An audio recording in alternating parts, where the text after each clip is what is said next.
தி bling designing studio அப்படின்னு graphene இல்லை ceramic அது ரெண்டுத்தில் ஏதாவது ஒன்று தான் பண்ண போகிறேன். இந்த நம்ம இங்கே ஓனர்கிட்டே நம்ம கேட்போம் கிராஃபைனுக்கும் செராமிக்கும் மேஜராக என்ன டிஃப்ரென்ஸ். ஈக்குவல் டு டைமண்ட் அந்த மாதிரி. செராமிக்கில் வந்து கிராஃபைன் இன்ஃப்யூஸ் பண்ணி பண்ணுறாங்க அப்படின்றாங்க.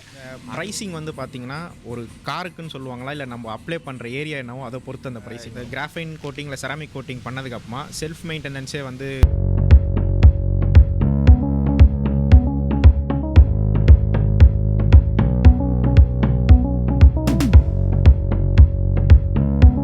இன்னொரு கொஸ்டின் சார், இப்போ நிறைய இடத்துல நான் விசாரிச்சப்போ என்ன சொன்னாங்கன்னா செராமிக்கில் வந்து கிராஃபைன் இன்ஃப்யூஸ் பண்ணி பண்ணுறாங்க அப்படின்றாங்க. அது வந்து எந்த அளவுக்கு ப்ரொடெக்ட் பண்ணோம் இல்லை அது உண்மையா? அது எனக்கு வந்து டெக்னிக்கலாக என்னன்றது ரிசர்ச் பண்ண முடியல.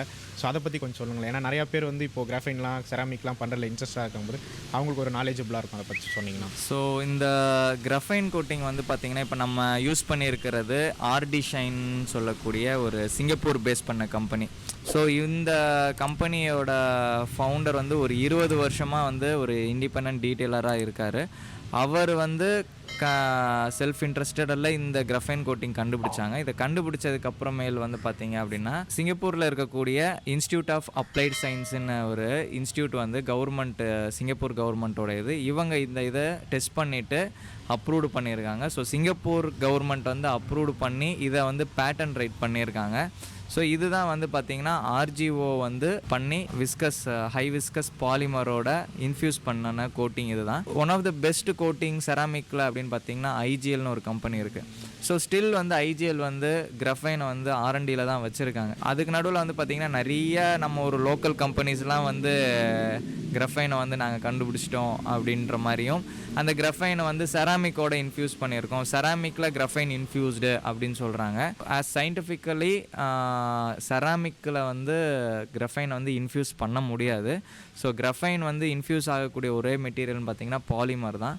ஸோ பாலிமரில் தான் இன்ஃப்யூஸ் பண்ண முடியும். ஸோ நீங்கள் யாராச்சும் உங்களோட சப்ஸ்கிரைபர் யாராச்சும் போகிறாங்க அப்படின்னா கண்டிப்பாக அந்த கடைகளில் வந்து மெட்டீரியல் என்ன பிராண்டுன்றதை கொஞ்சம் விசாரித்து பார்த்துட்டு ஆர்ஜிஓ பேஸ்டா இல்லை வந்து செராமிக்கில் இன்ஃப்யூஸ் பண்ணியிருக்கிறதான்றது கேட்டுக்கோங்க. ஸோ இப்போ கிராஃபைன் வந்து ரொம்பவே பாப்புலர் ஆகிட்டு வரனால நிறைய சின்ன சின்ன கம்பெனிஸ்லாம் ப்ரிப்பேர் பண்ணி அந்த கிராஃபைன்னா கருப்பு கலராக இருக்குன்றனால இன்க்ரீடியன்ட்ஸ் கருப்பை ஆட் பண்ணி நிறைய போட்டுட்ருக்காங்க. ஸோ அதனால ரேட்ஸுமே வந்து இப்போ நீங்களே சொன்னீங்க உங்கள் ஊரில் 70,000-80,000 ரூபாய் சொல்கிறாங்கன்ட்டு. மக்களை பொறுத்த வரைக்கும் வந்து என்ன பிராண்டு என்ன ப்ராசஸ்ன்றது நிறைய பேர் கேட்க மாட்டாங்க, எவ்வளோ காசு கம்மி பண்ணுவீங்க அப்படின்றதான் கேட்பாங்க. ஸோ குவாலிட்டியில் காம்ப்ரமைஸ் ஆகாதீங்க, என்ன பிராண்டுன்றதை தெளிவாக கேளுங்க. பிகாஸ் நீங்கள் கொடுக்கக்கூடிய காசுக்காக தான் அவங்க ஒர்க் பண்ணி கொடுக்குறோம். ஸோ என்ன பிராண்டு நாங்கள் போடுறோம், பிகாஸ் அது உங்கள் வண்டியில் தான் பண்ண போகிறோன்றனால நீங்கள் அது கேட்கலாம். நிறைய பேர் அதை தயக்கத்தோடு கேட்க மாட்டாங்க. ஸோ நான் எல்லாத்தையுமே சொல்கிறது என்ன பிராண்டுன்றதை கேளுங்க, என்ன பண்ணுவீங்கன்றதையும் கேளுங்க. அவங்க வந்து தாராளமாக சொல்லுவாங்க. உங்களுக்கு அந்த பிராண்டு மேலே ரிசர்ச் வந்து பண்ணுங்கள். இப்போ உங்களுக்கு வந்து சர்ச் பண்ணுறதுக்கு நிறைய சர்ச் இன்ஜின்ஸ் இருக்குது. கூகுளில் பண்ணலாம், இன்ஸ்டாகிராம் பண்ணலாம், யூடியூப் பண்ணலாம். இது எதில் பண்ணாலும் அந்த கம்பெனியோட ஹிஸ்ட்ரியிலேருந்து எல்லாமே நம்ம தெரிஞ்சுக்கிட்டு உங்களுக்கு ஓகே இந்த பிராண்டுனா நீங்கள் தாராளமாக அந்த பிராண்டில் வந்து பண்ணலாம். இப்போ இந்த ப்ரைஸிங் வந்து பார்த்திங்கன்னா ஒரு காருக்குன்னு சொல்லுவாங்களா இல்லை நம்ம அப்ளை பண்ணுற ஏரியா என்னவோ அதை பொறுத்து அந்த ப்ரைஸிங் வரும். ஏன்னா நிறையா பேர்கிட்ட நான் பேசினப்போ வந்து என் வண்டி வந்து 700 அப்படின்னு மென்ஷன் பண்ணதுக்கப்புறம் அவங்க வந்து இதுக்கு இவ்வளோ காஸ்ட் ஆகும் அப்படின்னு சொன்னாங்க. பட் உங்ககிட்ட நேரில் வந்து பேசும்போது தான் நீங்கள் சொன்னீங்க இது பெயிண்ட் சர்ஃபேஸ் பண்ணலாம், கிளாஸ் ஏரியாக்கு பண்ணலாம், பிளாஸ்டிக் பண்ணலாம், நமக்கு என்ன தேவையோ அதுக்கேற்ற மாதிரி நம்ம இது பண்ணிக்கலாம் அப்படின்னு சொல்லிட்டு. ஸோ ஜென்ரலாக ப்ரைஸிங்ன்றது எப்படி நீங்கள் சொல்கிறது எப்படி வெளியே எப்படி சொல்கிறாங்க? ஸோ மோஸ்ட்லி வந்து பார்த்தீங்க அப்படின்னா நான் எப்படி பண்ணுவேன்னா எனக்கு ஒர்க்கிங் ஏரியா எவ்வளோ இருக்குது, வண்டி எவ்வளோ பெருசு, அதில் என்னென்ன சர்ஃபேஸில் கஸ்டமருக்கு வேணும் அண்ட் அந்த வண்டியோட கண்டிஷன் எப்படி இருக்குது. புது வண்டியாக இருந்துச்சு அப்படின்னா எனக்கு வந்து ஒர்க் லோட் வந்து கம்மியாக இருக்கும். ஸோ இப்போ ஒரு 1 or 2 year ஓல்டு வண்டியாக இருந்துச்சு அப்படின்னா அதில் நிறைய தொடச்சி சுருள் மார்க்ஸ் இதெல்லாமே இருக்கும். ஸோ அப்போ ஒர்க் லோடும் அதிகமாகும். ஸோ அதுக்கேற்ற மாதிரி தான் நான் வந்து ப்ரைஸ் கோட் பண்ணுறேன். ஸோ புது வண்டிக்கு ஒரு மாதிரி இருக்கும், ஸோ ஓல்டு வண்டிக்கு ஒரு மாதிரி ப்ரைஸிங் இருக்கும். அதுக்கேற்ற மாதிரி கஸ்டமர் கேட்கக்கூடிய ஏரியாவில் மட்டும் கோட்டிங்ஸ் அப்ளை பண்ணி கொடுத்தோம்னா ப்ரைஸ் வந்து டிஃபர் ஆகும். அண்டு நிறைய இடங்களில் வந்து பார்த்தீங்க அப்படின்னா நம்மளோட வண்டியோட வேல்யூவை பொறுத்து இவ்வளோ லட்ச ரூபாய் வண்டி இதுக்கு இவ்வளோ வாங்குறான்ற மாதிரி நிறைய பேருமே வந்து சொன்னாங்க. என்கிட்ட நிறையா தனியான கஸ்டமர்ஸ் வந்து சொன்ன விஷயம் வந்து நான் இந்த பைக் வாங்கியிருக்கேன், இந்த பைக்குன்னு சொன்னாலே இந்த ரேட்டு சொல்கிறாங்க ப்ரோ அப்படின்வாங்க. பட் நான் வந்து பார்த்திங்கன்னா ஃபேரிங் வண்டினா ஒரு ரேட்டு இருக்கும், நேக்கடு வண்டினா ஒரு ரேட்டு இருக்கும். இதுதான் வந்து சொல்லுவேன். நிறைய இடங்களில் இத்தனை லட்சம் 18 லட்ச ரூபா கொடுத்து ஒரு பைக் வாங்கியிருக்காங்களே அப்படின்றனால அவங்களோட ரேட்டுமே வந்து அதிகப்படுத்துவாங்க. பைக் ரேட்டை வச்சு ஃபிக்ஸ் பண்ண மாட்டேன் நான். ஸோ அதில் என்ன மாதிரி ஒர்க் இருக்குது, சின்ன ஏரியாவாக இருந்துச்சுன்னா ப்ரைஸும் சின்னதாக தான் வரும். பட் அவங்க ரொம்பவே வண்டியை வந்து நல்லா மெயின்டைன் பண்ணியிருந்தாங்கனாலும் கம்மியாக தான் நான் பண்ணி கொடுப்பேன். ஓரளவு ஒஸ்ட் மெயின்டெனன்ஸாக இருந்துச்சு, நிறையா ஒர்க் இருக்குது அப்படின்னா அதுக்கேற்ற மாதிரி ப்ரைஸ் அண்ட் டைம் டியூரேஷனுமே வந்து அதிகமாக. இந்த கிராஃபைன் கோட்டிங்கில் செராமிக் கோட்டிங் பண்ணதுக்கப்புறமா செல்ஃப் மெயின்டெனன்ஸே வந்து பார்த்து கரெக்டாக வச்சுக்கணும் அப்படின்னு சொல்லியிருந்தீங்க. அது என்ன மாதிரி மெட்டீரியல் யூஸ் பண்ணணும், இல்லை என்ன மாதிரி ப்ராடக்ட்ஸ்லாம் யூஸ் பண்ணணுன்றது நீங்கள் சஜஸ்ட் பண்ணி கொடுப்பீங்களா, இல்லை நீங்களே எங்களுக்கு ப்ரொவைட் பண்ணுவீங்களா? கிராஃபைனுக்காக வந்து பார்த்திங்கன்னா கிராஃபைன் டீட்டெயிலர்னு ஒன்று இருக்குது. ஸோ இது கஸ்டமர் எனக்கு வேணும் அப்படின்னா நான் அதை வாங்கி கொடுத்துருவேன். அவங்க வீட்லேயே வந்து மாதம் அதை வச்சு மெயின்டைன் பண்ணிக்கலாம். அண்ட் பீரியாடிக்கல் மெயின்டெனன்ஸ் வந்து ஒரு சில இது வந்து அவங்களால பண்ண முடியாது, அது இங்கே தான் எடுத்துகிட்டு வர முடியும். அது மட்டும் நம்ம தான் வந்து பண்ணி கொடுப்போம். அதர்வைஸ் வந்து வேறு மைக்ரோ ஃபைபர் டவலை வச்சு இது பண்ணுறது, ரொம்ப அழுத்தி துடைக்காமல் ஓரளவு மைல்டாக துடைக்கிறது, இந்த மாதிரி விஷயங்கள்லாம் வந்து அதில் இருக்குது. ஸோ அதெல்லாம் வந்து பார்த்திங்கன்னா நம்ம எந்த சர்வீஸ் எடுக்கிறாங்களோ அதுக்கேற்ற மாதிரி நாங்கள் வந்து அவங்களுக்கு வந்து சொல்லுவோம். ஜென்ரலாக வந்து ஒரு கார் வாஷ் அப்படின்னாலே இப்போ நானே இல்லை நிறைய பேர் எனக்கு தெரிஞ்ச வரையும் ஒரு கிளாத் எடுத்துகிட்டு இப்போ முனையில் ஒரு கடையில் போயிட்டு ₹1 ஷாம்போ ₹2 ஷாம்போ வாங்கி தான் பக்கெட்டில் மிக்ஸ் பண்ணி வாஷ் பண்ணுவாங்க. அது பண்ணுறது வந்து கரெக்ட் இல்லைன்றது தெரியும். அது எந்த அளவுக்கு வண்டியோட பெயிண்ட்டுக்கு வந்து கெடுதல். ஸோ வாஷிங்கில் வந்து நிறைய மெத்தட்ஸ் இருக்குது. ஸோ பக்கெட் வாஷு, அதுக்கப்புறம் மேலே நார்மல் தண்ணி ஹோஸ் வச்சு நம்ம க்ளீன் பண்ணுவோம். அப்புறம் ப்ரெஷர் வாஷு, ஃபோம் வாஷ், இந்த மாதிரி இருக்கும். ஸோ இப்போ நம்மளே வந்து வீட்டில் வந்து கழுவுறாங்க அப்படின்னு பார்த்திங்கன்னா அதில் வந்து ஒரு பக்கெட் தண்ணி எடுப்போம். அந்த ஒரு பக்கெட் தண்ணியில் முக்கி நம்ம தொடச்சிக்கிட்டே இருப்போம். ஸோ இதில் வண்டியில் இருக்கக்கூடிய சர்ஃபேஸில் இருக்கக்கூடிய மைக்ரோ நானோ பார்ட்டிகல்ஸ் அந்த துணியோடு சேர்ந்து தண்ணியில் போய் மிக்ஸ் ஆகிடும்.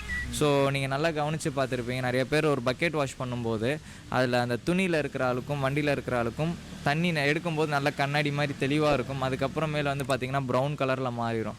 ஸோ அது வரைக்கும் துடைக்கும் போது அந்த பக்கெட்டில் இருக்கக்கூடிய அழுக்கை வச்சு நம்ம வந்து ஸ்க்ராட்ச் பண்ணிடுவோம், ஸ்க்ரூல் மார்க்ஸ் எல்லாம் ஆகும். ஸோ அது ஒரு இப்போ நிறையா டீட்டெயிலிங் ஸ்டுடியோஸில் வந்து நிறைய மெத்தட்ஸ் வந்து ஃபாலோ பண்ணி கொடுக்குறாங்க. ஸோ பட் ரொம்பவே வந்து ஒரு ஹிஸ்டாரிக்கல் வாஷிங் மெத்தடுன்னு பார்த்தா நம்ம பக்கெட் வாஷ் தான். ஸோ நம்மளால் முடிஞ்சது பக்கெட் வாஷ் வச்சு துடைப்போம். ஸோ துடைக்கிறனால கண்டிப்பாக வந்து அது ஸ்க்ராச்சஸ் வந்து க்ரியேட் பண்ணும். அது நல்லா மெயின்டைன் பண்ணுறோன்னு தெரிஞ்சவங்க ஒரு சில பேர் வந்து வீட்டிலே வந்து ப்ரெஷர் வாஷர் வாங்கி வச்சுப்பாங்க. இப்போ ஒன்னோட கஸ்டமர் வந்து பார்த்திங்க அப்படின்னா அவர் வீட்டிலே வந்து ப்ரெஷர் வாஷர்லாம் வச்சுருக்காரு, வெளியில் கடையில் கொடுக்க மாட்டாங்க. பிகாஸ் ஏன்னா கடையில் வந்து மைக்ரோ ஃபைபர் ஒரு சில இடங்களில் யூஸ் பண்ண மாட்டாங்க. ஒரு சில இடங்களில் வந்து அந்த மைக்ரோ ஃபைபரே ரொம்பவே வந்து பழசாக இருக்கும், அதையே வச்சு துடைப்பாங்க. ஸோ அதுக்காக பயந்துட்டு அவர் வந்து வீட்லேயே வந்து எல்லாமே வாங்கி வச்சுக்கிட்டாரு. இப்போ நம்மலாம் வந்து பார்த்திங்கன்னா full and full micro fibre தான். ஸோ ஒரு ஏரியா துடைக்கிறதுக்கும் ஒரு கிளாத் யூஸ் பண்ணணும். ஸோ நீங்களுமே வீட்டில் யூஸ் பண்ணுறீங்க அப்படின்னா பெயிண்டட் சர்ஃபேஸ்க்கு ஒரு கிளாத் வச்சுக்கோங்க, வீல்ஸ் துடைக்கிறதுக்கு ஒரு கிளாத் வச்சுக்கோங்க, கண்ணாடி துடைக்கிறதுக்கு ஒரு கிளாத் வச்சுக்கோங்க. ஸோ இந்த மாதிரி கிளாத் வச்சு நீங்கள் மெயின்டைன் பண்ணீங்க அப்படின்னா உங்களுக்கு மெயின்டெனன்ஸ் வந்து ஈஸியாக இருக்கும். முடிஞ்ச அளவுக்கு அந்த ஸ்க்ராச்சஸை வந்து நம்ம அவாய்ட் பண்ணலாம். ஜென்ரலாக ஒரு விஷயம் வந்து நான் ரிசர்ச் பண்ணுறப்போ நான் கேள்விப்பட்டது என்னென்னா, வண்டி வந்து இந்த கிளாத்தை வச்சு தேய்ச்சி துடைக்கிறாங்களே, அது வந்து டெய்லி பண்ணாமல் முடிஞ்ச வரையும் வீக்லி ஒன்ஸ் அந்த மாதிரி வாட்டர் யூஸ் பண்ணால் பெயிண்ட் வந்து லைஃப் வரும், அந்த மேலே இருக்க அந்த கிளியர் கோட் வந்து சீக்கிரமாக தேய ஆரம்பிச்சிடும் அப்படின்றாங்க. அது உண்மையா? ஆமாம், இது 100% வந்து உண்மை தான். ஏன்னா உங்கள் வண்டியில் வந்து பார்த்தீங்க அப்படின்னா பெயிண்ட்டுக்கு மேலே பெயிண்ட்டை வந்து ப்ரொடெக்ட் பண்ணுறதுக்காக கிளியர் கோட் அடிச்சிருப்பாங்க. ஸோ இந்த கிளியர் கோட் வந்து பார்த்திங்கன்னா ஓரளவு திக்னஸாக இருக்கும். ஸோ இப்போ நீங்கள் டெய்லி வந்து அதை தேய்ச்சிக்கிட்டே இருந்தீங்கன்னா ஒரு பாயிண்ட் ஆஃப் டைமில் அது தின்னாக ஆரம்பிக்கும். ஃபார் எக்ஸாம்பிள் இப்போ நம்ம வீட்டிலலாம் வந்து மரப்பலகையில் வந்து உட்கார்றோம் அப்படின்னா மரப்பலகை செஞ்ச போது ஒரு மாதிரி இருக்கும், நாளடைவில் யூஸ் பண்ண அது ஒரு மாதிரி வலுவழுப்பு தன்மை வரும். ஸோ அதே மாதிரி தான் நீங்கள் தொடச்சிக்கிட்டே இருந்தீங்கன்னா ஒரு பாயிண்ட் ஆஃப் டைமில் அந்த கிளியர் கோட்டுக்கு மேலே ஸ்க்ரூல் மார்க்ஸ் க்ரியேட் ஆகும், ஸ்க்ராச்சஸ் வரும், கிளியருமே வந்து ஓரளவு தின்னாகும். ஸோ இப்போ அதை போகிறதுக்காக நம்ம ரப்பிங் பண்ணும்போது என்ன ஆகும்னா மேலே இருக்கிற லேயர் ஓரளவு கட் பண்ணுவாங்க, அப்போ மறுபடியும் அந்த ஃப்ரெஷ் லுக் வரும். ஸோ அதனால் வந்து பார்த்திங்க அப்படின்னா ரொம்ப அழுத்தி துடைக்கக்கூடாது. நிறைய கார் ஓனர்ஸ் வந்து பார்த்திங்கன்னா கார் வந்து எனக்கு டெய்லி க்ளீனாக இருக்கணும் அப்படின்னு சொல்லிட்டு மாதத்துக்கு ₹500 வந்து கார் துடைப்பாங்க. இப்போ அந்த மாதிரி துடைக்கிறவங்க வந்து பார்த்திங்கன்னா அவர் ஒரு கார் மட்டும் துடைக்க மாட்டார், ஒரு நாளைக்கு 10லேருந்து 15 கார் துடைப்பார். ஸோ அவருக்கு மேக்ஸிமம் ஒரு கார் துடைக்கிறது 5லேருந்து 10 நிமிஷத்தில் துடைப்பாங்க. ஸோ அப்போ கடன்னு அழுத்தி துடைச்சி அந்த ஈரத்தை எடுத்துகிட்டு போயிடுவாங்க. அந்த மாதிரி வரக்கூடிய கார்லாம் ரொம்பவே வந்து ஸ்க்ராச்சஸோடு வரும். அந்த டீப் ஸ்க்ராச்சஸ்லாம் அதில் நிறையாவே இருக்கும். Sir thank you sir. நான் நிறையா விஷயம் எனக்கு டீட்டெயிலாக எக்ஸ்பிளைன் பண்ணிங்க. நம்ம வீடியோவில் பேசினது இல்லாமல் தனியாக வேறு நிறையா விஷயம் பேசியிருந்தோம். ஸோ ரொம்ப தேங்க்யூ சார் பண்ணி கொடுத்ததுக்கு.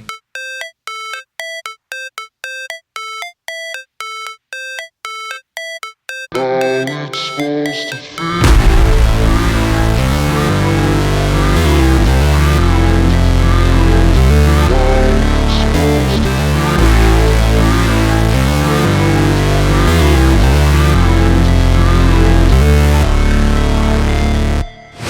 Never break, always fight, never quit, do it right, play the game, win it life, have no shame, there's no time, feel the pain, live the grind, I could change, in my mind, pick a lane, commit and climb, the only way to win it life.